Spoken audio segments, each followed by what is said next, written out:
in the scorching heat of Afghanistan's most dangerous province, where the sound of gunfire was as common as a heartbeat, nobody expected the petite nurse from small-town America to become the most feared and respected warrior the Navy SEALs had ever witnessed. Sarah Chen had soft hands that could stitch wounds and a gentle voice that comforted dying soldiers. But when the enemy made one fatal mistake, threatening the lives of the men she'd sworn to protect, those same hands would grip a rifle with deadly precision. What happened in those crucial minutes would be whispered about in military circles for years to come, a story so incredible that if it appeared in a movie, audiences would call it unrealistic. This is the true account of how a compassionate healer transformed into a lethal protector, earning a promise from America's elite warriors that her sacrifice would echo through eternity. Sarah Chen never imagined that her childhood dream of helping people would lead her to the most dangerous corners of the world. Growing up in a quiet suburb of Portland, Oregon, she was the daughter of immigrant parents who had sacrificed everything to give their children better opportunities. Her father worked double shifts at a local factory while her mother cleaned offices at night, both dreaming of the day their daughter would become a doctor. After graduating from nursing school at 22, she felt a calling that went beyond the sterile halls of American hospitals. She wanted to make a real difference, to help those who had no one else to turn to. When she heard about the military's need for combat medics and field nurses, something inside her stirred. Despite her parents' tearful protests and her friends' shocked reactions, Sarah enlisted in the Navy. The transformation from civilian to military personnel was brutal. Sarah's small frame, standing barely 5'4" inches, made her stand out among her fellow recruits. Drill sergeants questioned whether she could handle the physical demands, and some of her peers wondered if she was tough enough for military life. But Sarah had something that couldn't be measured by physical size alone: an unbreakable determination and a heart that burned with purpose. During her medical training, Sarah excelled beyond everyone's expectations. She learned to perform emergency surgery under pressure, to treat gunshot wounds while under fire, and to make life or death decisions in seconds. Her instructors noticed something special about her. While she possessed all the technical skills needed to save lives, she also had an unusual calm under pressure that seemed almost supernatural. After completing her training, Sarah volunteered for deployment to Afghanistan. It was 2011 and the war was at its most intense phase.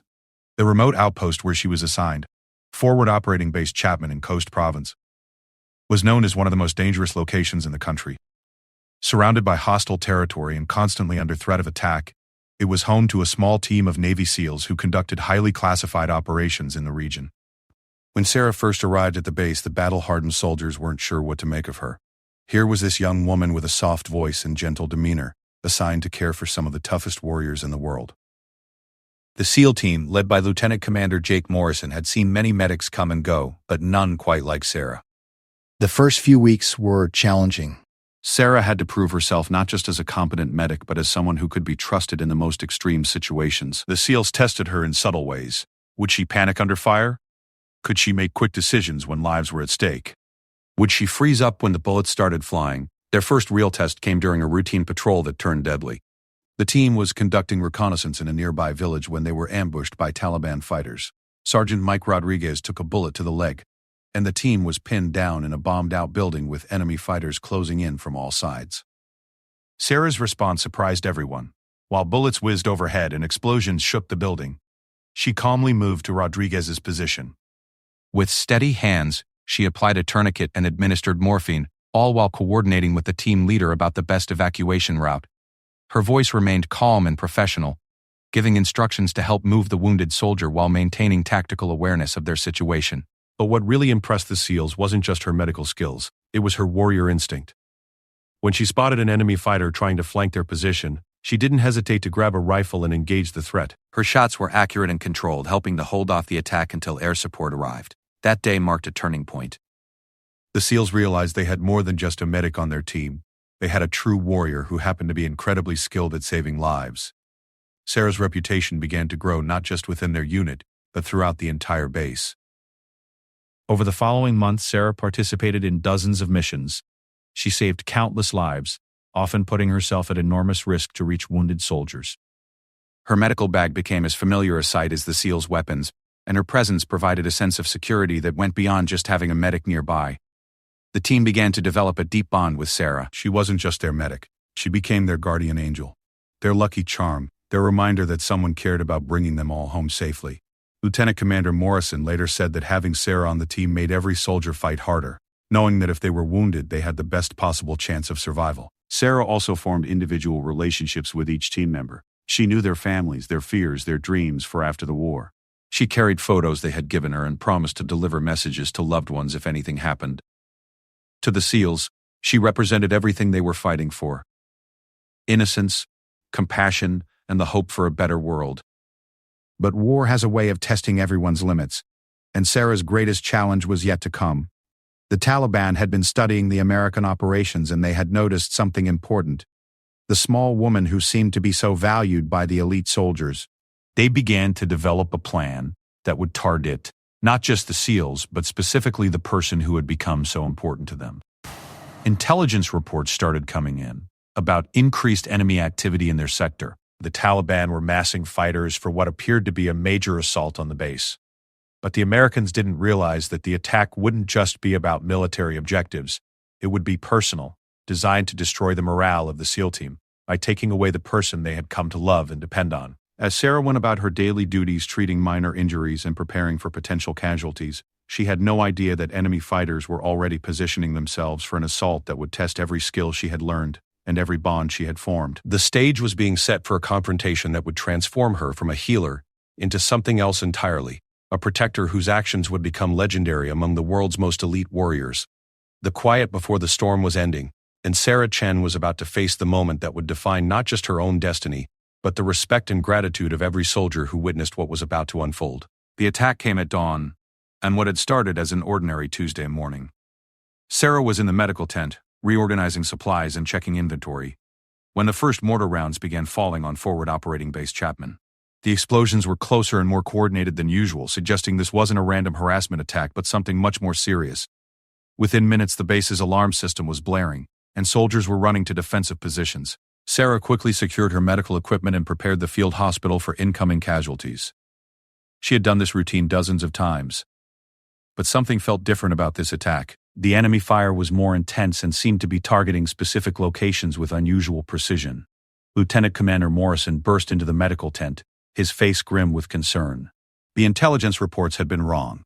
This wasn't just a major assault. It was a carefully planned siege designed to overrun the entire base.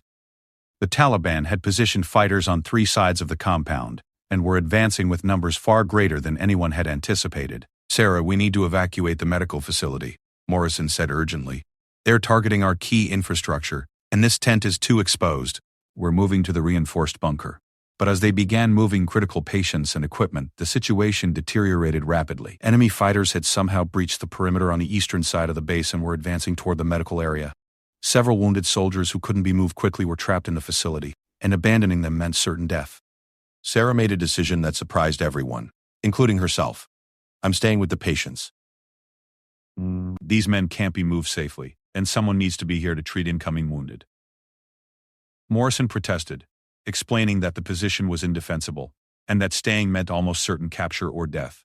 But Sarah's mind was made up. She had taken an oath to protect and heal, and she wasn't going to abandon wounded soldiers when they needed her most. The next few hours tested every skill Sarah had learned, and every ounce of courage she possessed. Enemy fighters were advancing through the base, and the sound of gunfire was getting closer. She continued treating patients while the building shook from explosions, performing emergency surgery by flashlight when the power failed. Then came the moment that would change everything. A group of Taliban fighters had fought their way to within 50 meters of the medical facility. Sarah could hear their voices getting closer, and she knew they would reach the tent within minutes. The wounded soldiers who were conscious were preparing for the worst, knowing they were too injured to fight and too vulnerable to escape. Sarah looked at the faces of the men she had come to care for like brothers. Sergeant Rodriguez, whose leg she had saved months earlier, was unconscious from medication after recent surgery. Corporal Thompson had taken shrapnel to his chest and could barely breathe on his own. Private Williams had lost his left arm and was still recovering from multiple operations. These weren't just patients to her. They were good men who had families waiting for them at home, who had served their country with honor, who deserved better than to die helpless in a medical tent. In that moment, something fundamental shifted inside Sarah Chen. The gentle healer disappeared, replaced by something harder, colder, and infinitely more dangerous. Moving with purpose, Sarah gathered weapons from the wounded soldiers who couldn't use them. She positioned herself between the patients and the approaching enemy, checking ammunition and adjusting her position for maximum tactical advantage. When Sergeant Rodriguez regained consciousness and saw what she was doing, he tried to protest. "Doc, you need to get out of here. This isn't your fight. We hit." Sarah's response was calm and determined. "These are my patients, Sergeant. This is exactly my fight." The first Taliban fighter appeared at the tent entrance just as Sarah finished her preparations. He was expecting to find helpless wounded Americans, easy targets for execution or capture. Instead, he found a small woman with a rifle pointed directly at his chest and eyes that had gone completely cold. Sarah's first shot was perfect, center mass, instant incapacitation. The second fighter through the entrance met the same fate before he could even raise his weapon. The third hesitated for just a moment when he saw what had happened to his comrades, and that hesitation cost him his life. What followed was unlike anything the wounded soldiers had ever witnessed. Sarah moved through the tent like a trained assassin, using every piece of medical equipment and furniture as tactical cover. She wasn't just shooting to defend. She was systematically eliminating threats with a precision that would have impressed veteran snipers. The Taliban fighters had expected an easy victory, but they found themselves facing an opponent who fought like someone with nothing left to lose. Sarah used her knowledge of human anatomy to make every shot count, targeting vital areas with surgical accuracy. Her movements were economical and deadly, wasting no motion and missing no opportunities. When more fighters tried to rush the tent, Sarah was ready. She had positioned herself to control the entrance and had turned the medical facility into a kill zone. The enemy found themselves trapped between her accurate fire and the defensive positions of the SEALs who were fighting to reach her location. The battle raged for over an hour, with Sarah single-handedly holding off repeated attacks while continuing to monitor and treat her patients. She moved between firing positions and medical equipment, switching between warrior and healer as the situation demanded. When Corporal Thompson's breathing became critical, she performed a field procedure to stabilize him while keeping her rifle within arm's reach. The turning point came when the SEAL team finally fought their way to the medical facility. They had been trying desperately to reach Sarah's position, but enemy resistance had been fierce. When they finally broke through the Taliban lines and approached the tent, they couldn't believe what they found. Sarah was still in position, still alert, still protecting her patients.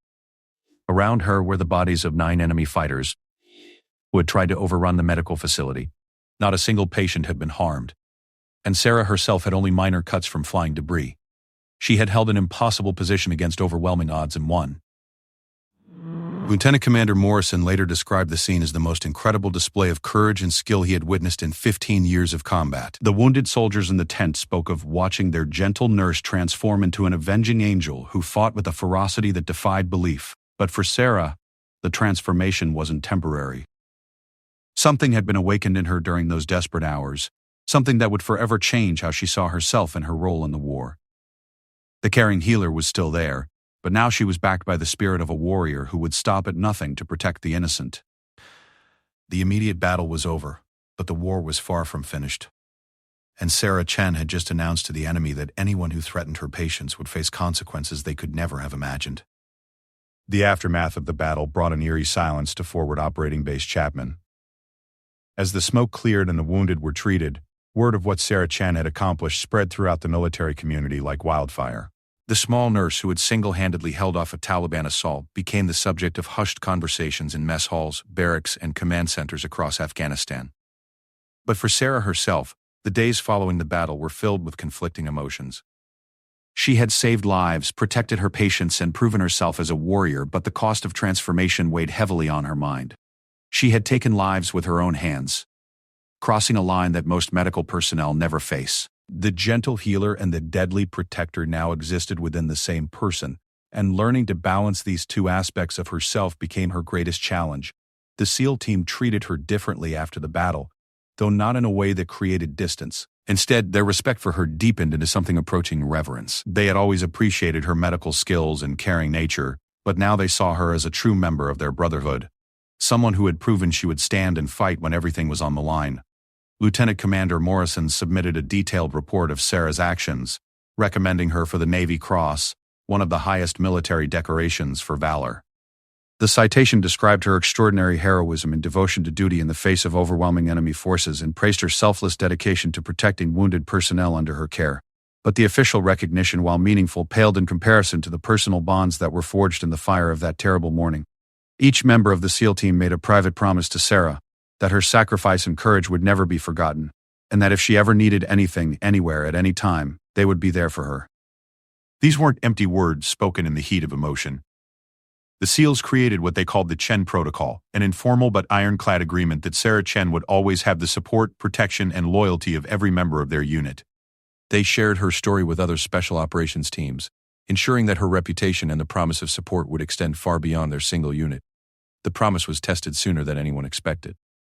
3 weeks after the battle, intelligence reports indicated that the Taliban had placed a bounty on Sarah's head. The enemy had been humiliated by her defense of the medical facility, and local commanders were offering substantial rewards for information leading to her capture or death. The SEAL team's response was immediate and decisive. They weren't going to wait for the enemy to make another attempt on Sarah's life. Led by Morrison, they developed an aggressive strategy to eliminate the Taliban leadership that had authorized the bounty. It was a dangerous mission that went beyond their usual operational parameters, but they considered it a matter of honor and family. The mission lasted 5 days and took the team deep into enemy-controlled territory. They systematically tracked down and eliminated 3 Taliban commanders who had been involved in planning attacks on the base and who had specifically targeted Sarah. The message they sent was clear. Anyone who threatened Sarah Chen would face the full wrath of America's most elite warriors. But Sarah's transformation extended beyond her relationship with the SEAL team. Word of her actions reached other units throughout Afghanistan, and she began receiving requests to visit wounded soldiers at other bases. Her reputation as both a skilled medic and a proven warrior gave her a unique credibility when counseling troops who were struggling with the psychological challenges of combat.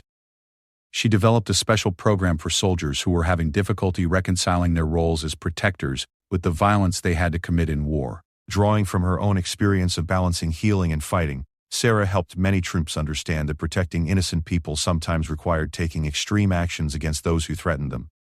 Her approach was revolutionary in military medicine. Rather than trying to separate the healer from the warrior, Sarah taught that both roles could coexist and actually strengthen each other. A warrior who understood the value of life fought more precisely and with greater purpose. A healer who had proven capable of violence commanded respect and trust that purely civilian medical personnel could never achieve. The success of Sarah's methods caught the attention of military leadership at the highest levels. She was invited to consult on new training programs for combat medics and to share her insights with special operations units around the world. Her techniques for maintaining psychological balance during extreme stress became part of standard curricula at military medical schools. But perhaps the most significant impact of Sarah's transformation was how it changed the culture within special operations communities. Her example proved that courage and effectiveness in combat weren't limited by traditional gender roles or physical size. She became a symbol of the idea that true warrior spirit could emerge from the most unexpected sources. Years after her deployment ended, the promise made by the SEAL team continued to manifest in tangible ways. When Sarah decided to pursue additional medical training, anonymous donors covered her tuition expenses. When she opened a clinic for veterans suffering from post-traumatic stress, she found herself with a constant stream of volunteers and financial supporters from the special operations community. The clinic, located in her hometown of Portland, became known as one of the most effective treatment centers for combat-related psychological trauma in the country. Sarah's unique combination of medical expertise, personal combat experience, and deep understanding of military culture allowed her to help veterans in ways that traditional therapy often couldn't match. Many of her patients were active duty and former special operations personnel who had heard her story through military networks. They came to her not just because of her medical qualifications, but because she was one of them, someone who had faced the ultimate test and emerged stronger for it. The SEALs kept their promise in other ways as well. When Sarah's father developed cancer and needed expensive experimental treatment, the medical bills were mysteriously paid by an anonymous foundation. When her clinic needed specialized equipment, donations appeared from untraceable sources. When protesters targeted her facility because of her military background, security personnel materialized to ensure her safety. Sarah understood that these gestures came from the men she had protected in that medical tent, and from the broader community of warriors who had embraced her as family. A promise made in the heat of battle had evolved into a lifelong covenant of mutual support and respect. As the years passed, Sarah's story became legend within military circles. New recruits heard about the nurse who had transformed into a one-woman army to protect wounded soldiers. The tale inspired countless young people to pursue careers in military medicine, knowing that they could make a difference not just through healing but through courage and dedication to protecting those who served. The story also became a symbol of the bonds that could form between warriors who had faced death together. The promise made by the SEALs to never forget Sarah Chen represented something larger. The idea that true loyalty transcends rank, background, and circumstance. It showed that when people prove themselves willing to sacrifice everything for their comrades, they earn a place in a brotherhood that lasts forever. For Sarah herself, the promise served as a reminder that her moment of transformation had created ripple effects far beyond that single battle. She had discovered that within every healer lived the potential for a protector, and that sometimes the greatest act of compassion was the willingness to fight for those who couldn't fight for themselves. The gentle nurse from Portland had become a legend, not because she abandoned her caring nature, but because she had found the perfect balance between healing and protecting. And the promise made by grateful warriors ensured that her story would continue to inspire and protect future generations of those who chose to serve others, no matter the cost.